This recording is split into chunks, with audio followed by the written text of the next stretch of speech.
Apocalipsis, Golgotá y el jardín de la tumba. Deseamos dar una cordial bienvenida a todos los amigos que nos visitan esta noche para escuchar una conferencia más de la serie Rescate, una producción de la Biblia Tiene Razón. Hoy escucharemos la penúltima conferencia de nuestra serie. Deseamos que estos temas hayan sido de bendición para tu vida, trayendo nueva luz y esperanza en tu camino.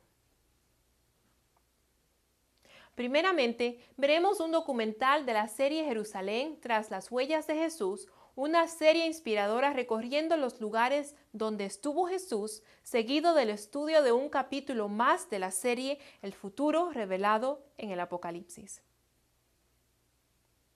Antes de ver el documental, pediremos la dirección de Dios a través de una oración. Solicitamos a nuestros oyentes ponerse de pie e inclinar los rostros para orar. Señor, te agradecemos por la oportunidad que nos has dado de estar aquí en estas presentaciones y ahora pedimos que seas con esta la penúltima presentación, que tú nos ayudes a que podamos ver cosas nuevas y bonitas e importantes para nuestro ser. En el nombre del Señor Jesús oramos. Amén. En el Medio Oriente existe una ciudad amada y deseada sin medida. Muchos la consideraban como el centro del mundo. Jerusalén. Después del terrible camino que tuvo que transcurrir Jesús, finalmente llegó al Calvario, el lugar en donde iba a ser crucificado. Según la tradición, el lugar de la crucifixión fue el lugar en donde hoy se encuentra la iglesia del Santo Sepulcro en Jerusalén. Dentro de la iglesia hay una roca de unos 7 metros de largo, por 3 metros de ancho, por 4,8 metros de alto, que tradicionalmente se cree que es todo lo que queda de Gólgota. En la misma iglesia del Santo Sepulcro se cree que está la que fue la tumba de Jesús.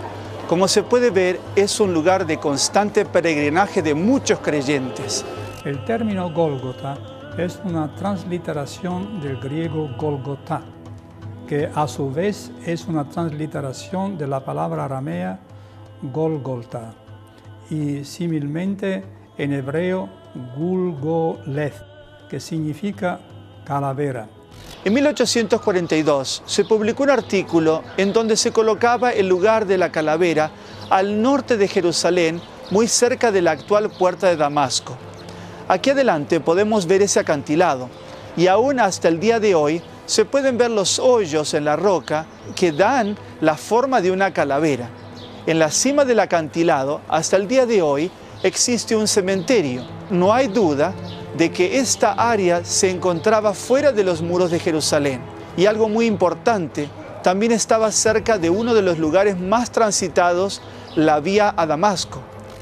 Muy cerca del lugar que se estima fue el Gólgota o Calvario, al norte de Jerusalén, a más o menos unos 100 metros de distancia de donde se pueden ver los hoyos en la roca que se identifican con el Monte de la Calavera.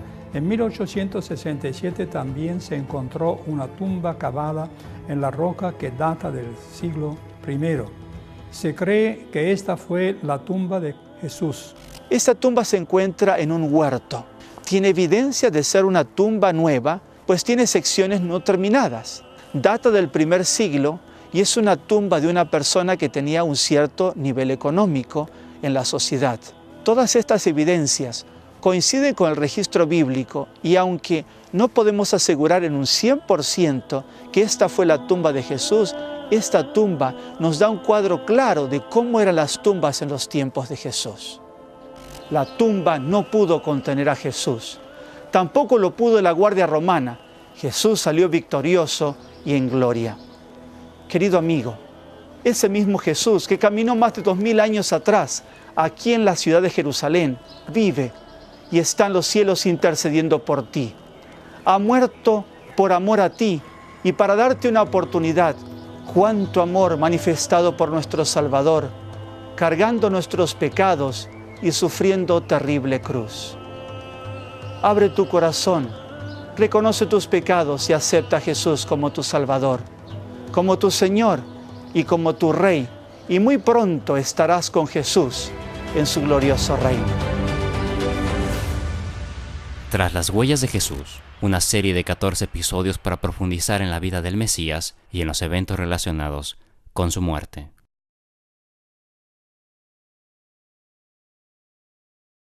Qué terribles sufrimientos los que pasó nuestro amado Señor Jesús. Todo por amor a nosotros. Murió no por los terribles clavos que lo traspasaron, sino por ocupar mi lugar y darme esperanza. Fue llevado a la tumba fría, pero hoy la tumba está vacía. Resucitó de la tumba como vencedor, dándonos la seguridad de victoria. ¡Hay esperanza! A continuación, escucharemos una música especial y así prepararemos nuestros corazones para escuchar la palabra de Dios.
La conferencia de hoy sobre el Apocalipsis lleva por título El Arca de Oro en el Apocalipsis, presentada por el evangelista Pablo Unger. Desde Georgia, Estados Unidos, con nosotros, el evangelista Pablo Unger.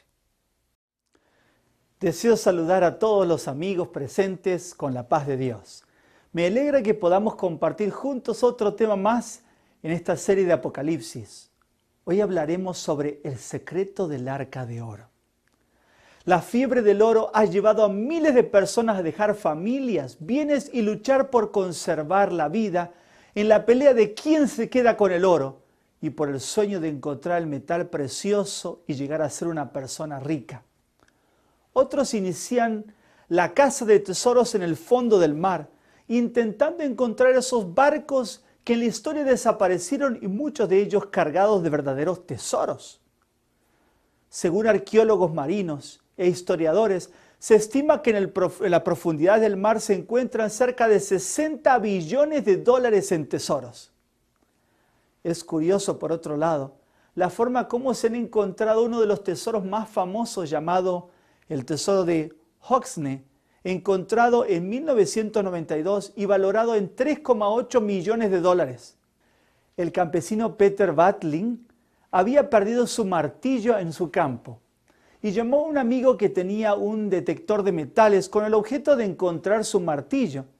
Y para su sorpresa, encontró un tesoro en un cofre de madera de roble que contenía monedas de oro, cucharas de plata y joyas del siglo IV y V.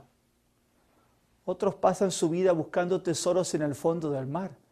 Uno de los más buscados son los restos del barco llamado El Dorado del Mar, o también el llamado Mercantil Real, un barco británico que se hundió en una tormenta en 1641 cerca de las islas Scilly, con una carga inimaginable de riquezas de oro, plata y otros objetos de valor.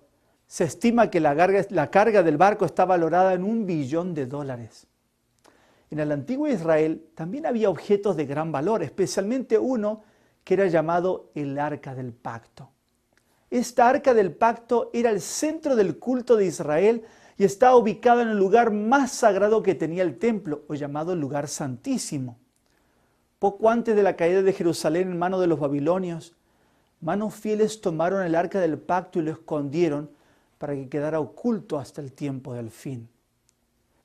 El Arca del Pacto del Antiguo Testamento se muestra nuevamente en el Apocalipsis, pero ya no en el desierto, sino en el cielo.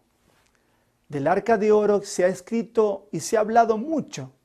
En la imaginación popular se han inventado historias y poderes que están ocultos en su interior.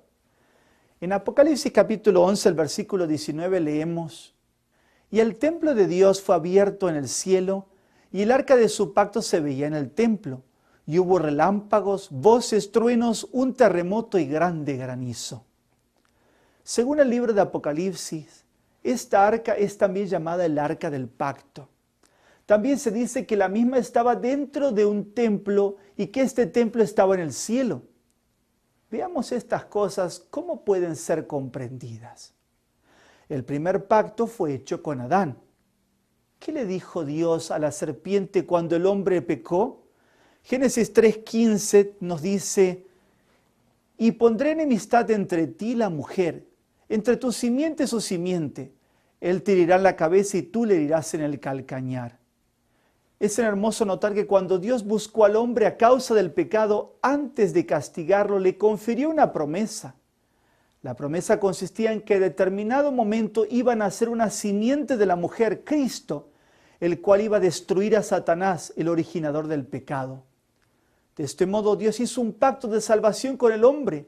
A través de los sacrificios de un animal inocente, debía ser expiada la culpa del pecado.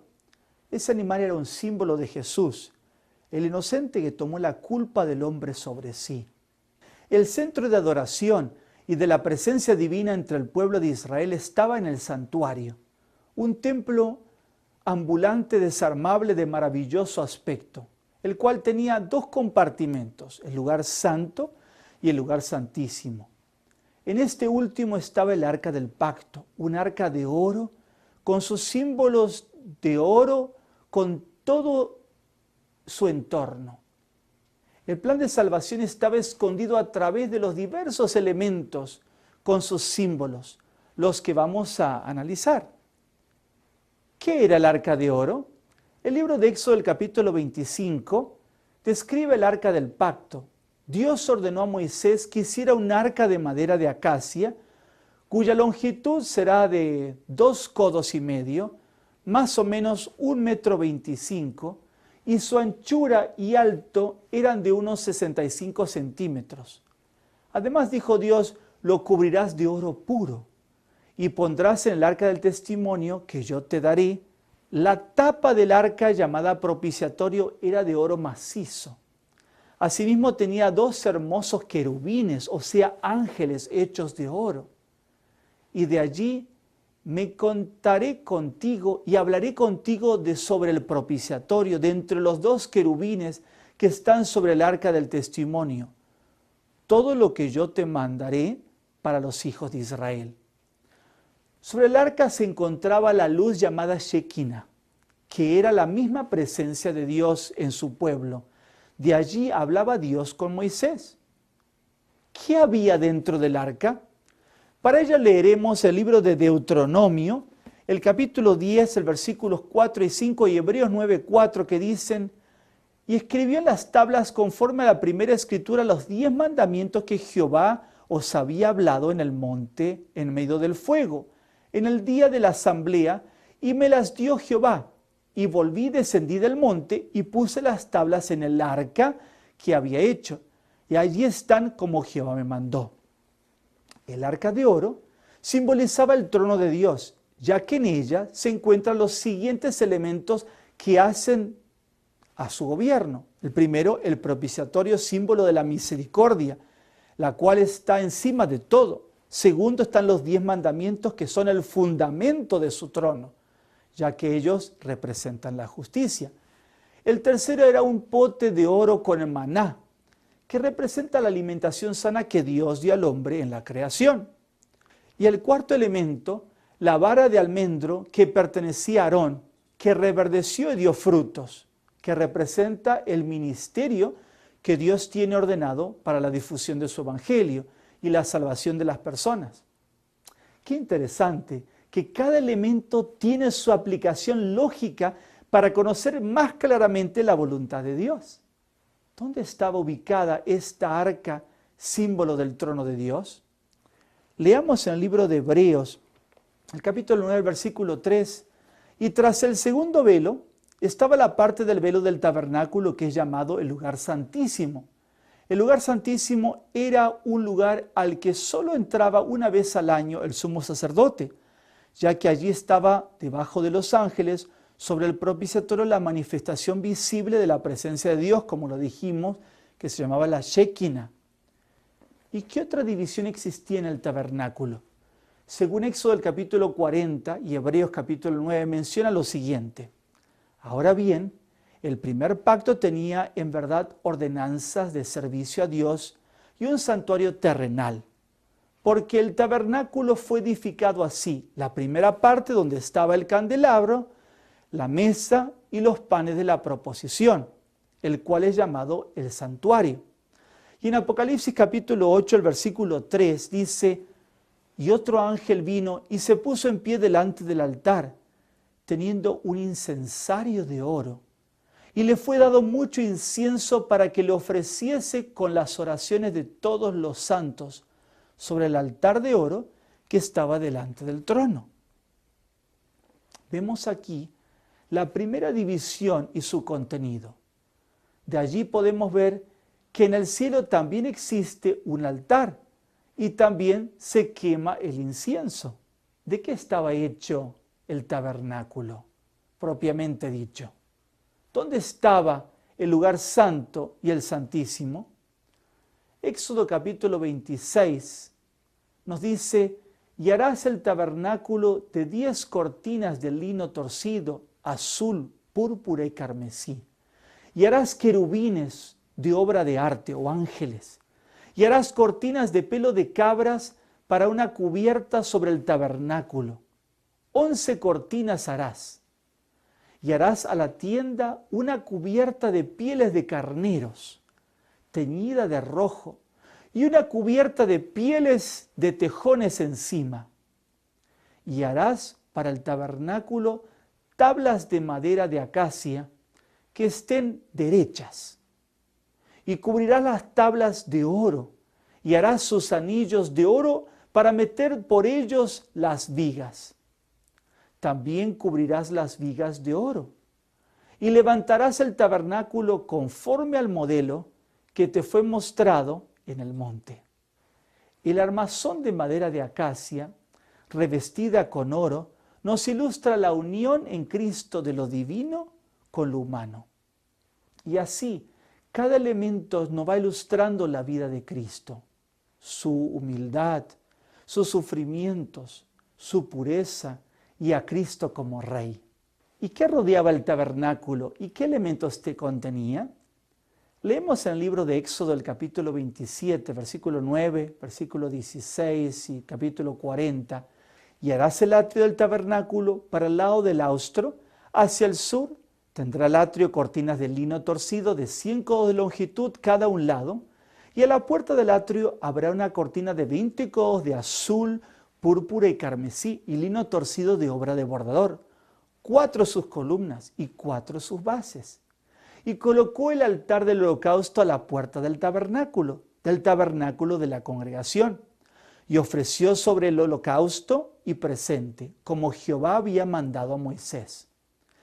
Habló más Jehová a Moisés diciendo: harás también una fuente de bronce con su base de bronce para lavar, y las has de poner entre el tabernáculo de la congregación y el altar, y pondrás en ella agua, y de ella se lavarán Aarón y sus hijos sus manos y sus pies cuando entren en el tabernáculo de la congregación.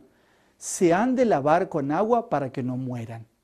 En Juan 19 y en 1 Timoteo 2 se menciona a Cristo como la puerta. El que por mí entrare será salvo, porque Él quiere que todos los hombres sean salvos y vengan al conocimiento de la verdad. Nos presenta a Cristo como la ofrenda de expiación por los pecados, y la fuente de bronce simboliza el bautismo, invocando el nombre del Señor, como menciona también Hechos 22:16. ¿Qué elemento ahora rodea el trono de Dios descrito en Apocalipsis y nos da alegría y esperanza? En Apocalipsis capítulo 4, el versículo 3 dice: y había un arco iris alrededor del trono semejante en aspecto a la esmeralda. Rodeando al trono de Dios está el arco iris. Quisiera citar un pensamiento maravilloso acerca de este tema. Así como el arco en la nube se forma con la unión de la luz del sol y de la lluvia, así también el arco iris que rodea el trono representa el poder combinado de la misericordia y de la justicia. No se debe presentar únicamente la justicia, pues se eclipsaría la gloria del arco iris de la promesa que se extiende por encima del trono. Los hombres solo podrían ver el castigo de la ley. Si no hubiese justicia ni castigo, no habría estabilidad en el gobierno de Dios. Lo que hace completa la salvación es la combinación del juicio y la misericordia, la unión de ambos. Mientras contemplamos al Redentor del mundo y la ley de Jehová, nos induce a exclamar: tu benignidad me ha engrandecido. Creo que esta es la enseñanza mayor que podemos sacar del arca de oro. Una combinación perfecta entre la misericordia, el propiciatorio, donde se manifestaba la gloria de Dios, y la justicia, su santa ley, los 10 mandamientos. Además, para llegar hasta el arca, el pecador debía recorrer un camino. Lo primero que se encuentra es que hay una gran puerta abierta para todos los pecadores. Luego entras por esa puerta y confiesas los pecados sobre el Cordero de Dios. Aceptar el hecho de que Jesús murió, fue sacrificado para que tú tengas vida. Nacer del agua mediante el bautismo, símbolo de que deseas limpiarte del pasado que te ata. Reconocer a Jesús como la luz de la vida que te mostrará el camino del éxito en todo lo que emprendas. Agradecer a Dios que Él te provee el pan y que para tu alma hambrienta, Cristo es el pan que la sacia. Diariamente elevar nuestras oraciones con la justicia de Cristo que la purifica, como el incienso de olor agradable a Dios.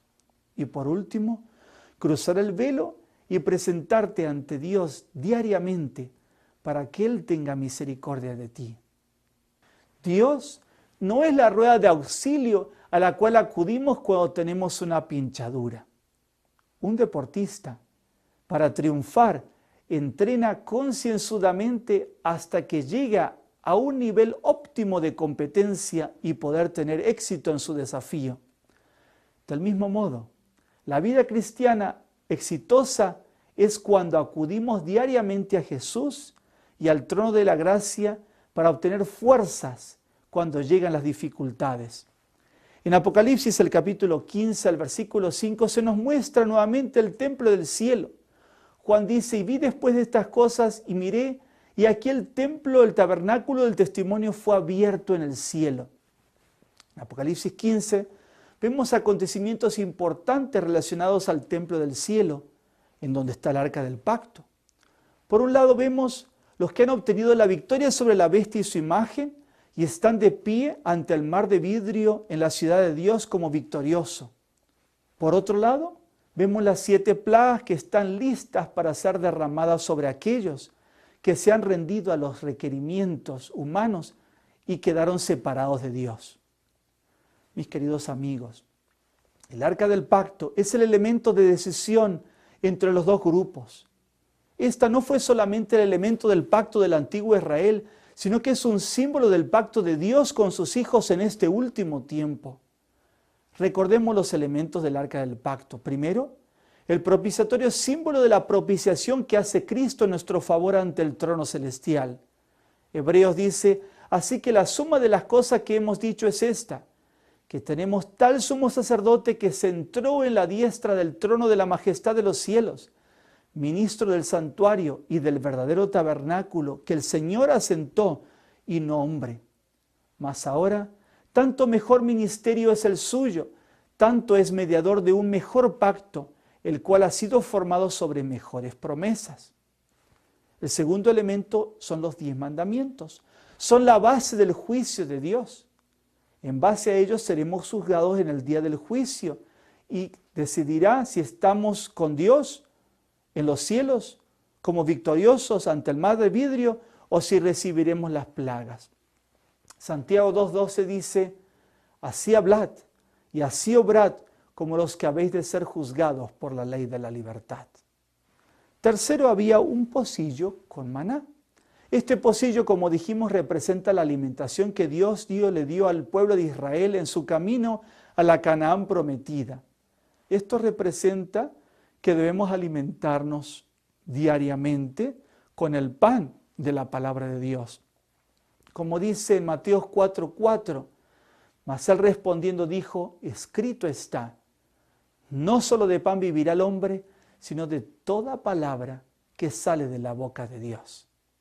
Además, 1 Corintios capítulo 10, el versículo 6 dice que debemos tener cuidado con la codicia de alimentos malsanos.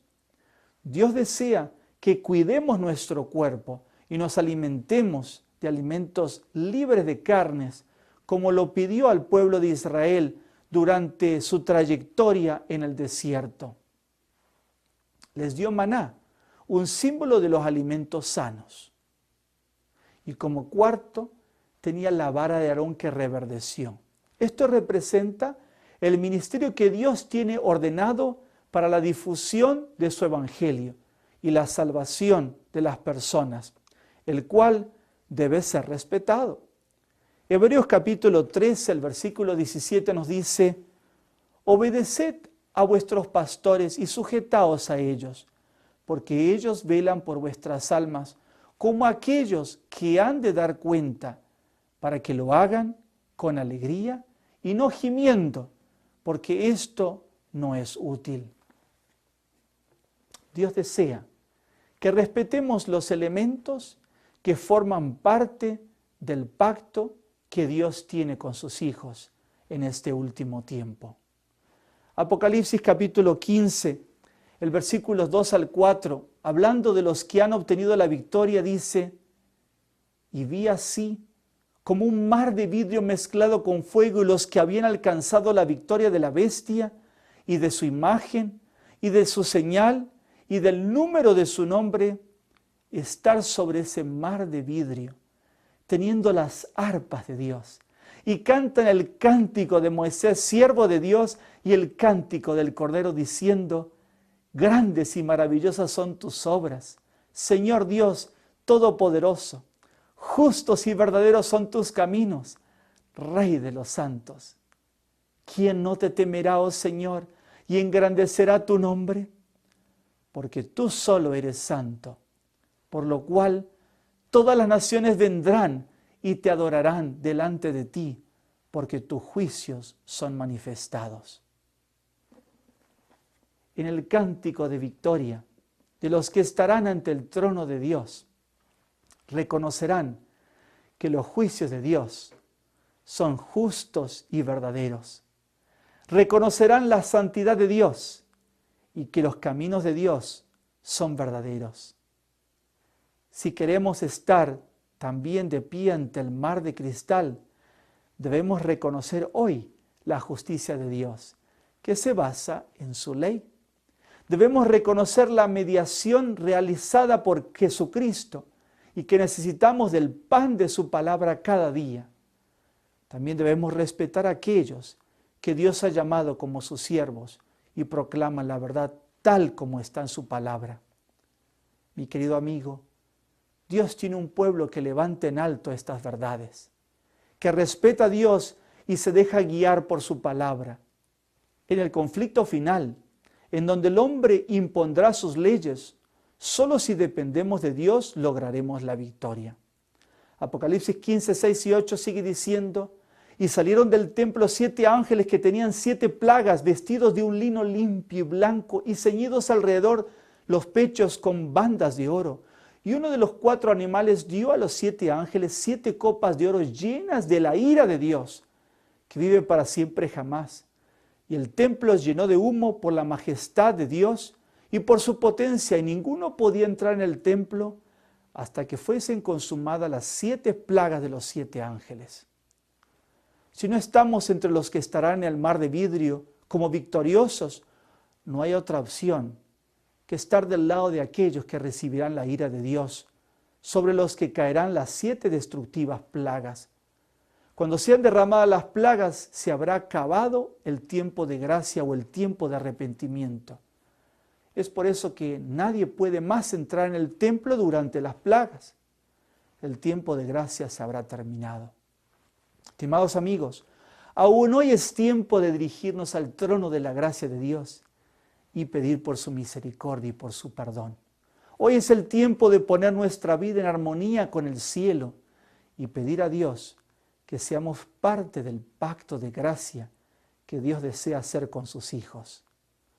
Hoy debemos pedir que Dios escriba su ley en nuestro corazón y que podamos vivir en armonía con su voluntad antes que sea demasiado tarde y salgan de delante de la presencia de Dios los ángeles con las plagas de su ira. Dios te bendiga ricamente.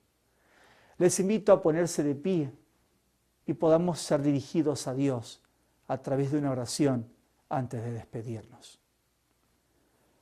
Padre nuestro que estás en los cielos, Señor, venimos a ti en esta noche después de haber visto esta arca del pacto, esta arca de oro especial que está en los cielos, este símbolo del trono y también de los elementos del pacto entre Dios y el hombre. Hemos visto la importancia del propiciatorio de tu misericordia. Hemos visto la importancia de la ley de tus principios, también de este pote de maná, la alimentación sana, como también la vara de Aarón o este liderazgo, este pueblo que levanta en alto la verdad y proclama la verdad. Señor, ayúdanos a que podamos ser fieles a ti, que podamos considerar también estos elementos del pacto y prepararnos para poder estar un día muy pronto ante el mar de vidrio y no con aquellos que recibirán las plagas, la ira de Dios. Señor, bendice a cada oyente y que podamos a través de estos estudios tomar decisiones firmes para ser fieles a ti. Señor, bendícenos en este día al concluir esta conferencia y bendice a cada uno de los oyentes.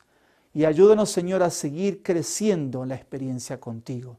Te alabamos, Señor, y lo pedimos todo. Bendice a nuestros amigos. En el nombre de Jesús oramos. Amén. Entremos por la fe mientras dura el tiempo de gracia en el templo de Dios para reconciliarnos con Dios y ser parte del pacto de su gracia. A la salida pueden solicitar la hoja de repaso del tema estudiado esta noche de la serie de Apocalipsis. Mañana, a la misma hora de hoy, disfrutaremos del último documental de la serie Jerusalén tras las huellas de Jesús. Visitaremos el Monte de la Ascensión. También escucharemos la última conferencia sobre el fascinante libro de Apocalipsis titulada Las promesas del Apocalipsis. Te esperamos el día de mañana nuevamente con tu familia y amigos. No te pierdas la última conferencia de esta serie. Que Dios te bendiga ricamente y hasta mañana.